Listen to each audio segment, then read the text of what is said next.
আশ্বিনের মাঝামাঝি উঠিল বাজনা বাজি, পূজার সময় এলো কাছে। মধু বিধু দুই ভাই ছুটাছুটি করে তাই, আনন্দে দুহাত তুলি নাচে। পিতা বসিছিল দ্বারে, দুজনে শুধালো তারে, কি পোশাক আনিয়াছ কিনে? পিতা কহে, আছে আছে তোদের মায়ের কাছে, দেখিতে পাইবি ঠিক দিনে। সবুর সহে না আর, জননীরে বারে বারে কহে, মাগো ধরি তোর পায়ে, বাবা আমাদের তরে কি কিনে এনেছে ঘরে, একবার দেনা মা দেখাইয়ে।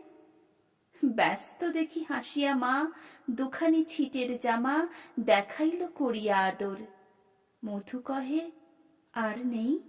মা কহিল, আছে এই একজোড়া ধুতি ও চাদর। রাগিয়া আগুন ছেলে, কাপড় ধুলাই ফেলে কাঁদিয়া কহিল, চাহিনা মা, রাইবাপুদের গুপি পেয়েছে জরির টুপি, ফুলকাটা শাটিনের জামা। মা কহিল, মধু, ছি ছি, কেন কাঁদো মিছামিছি?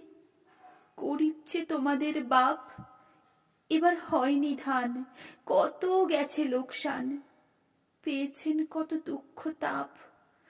তবু দেখো, বহু ক্লেশে তোমাদের ভালোবেসে সাধ্য মতো এনেছেন কিনে।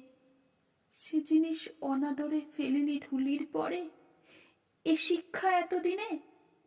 বিধু বলে, এ কাপড় পছন্দ হয়েছে মোর, এই জামা পরাস আমারে।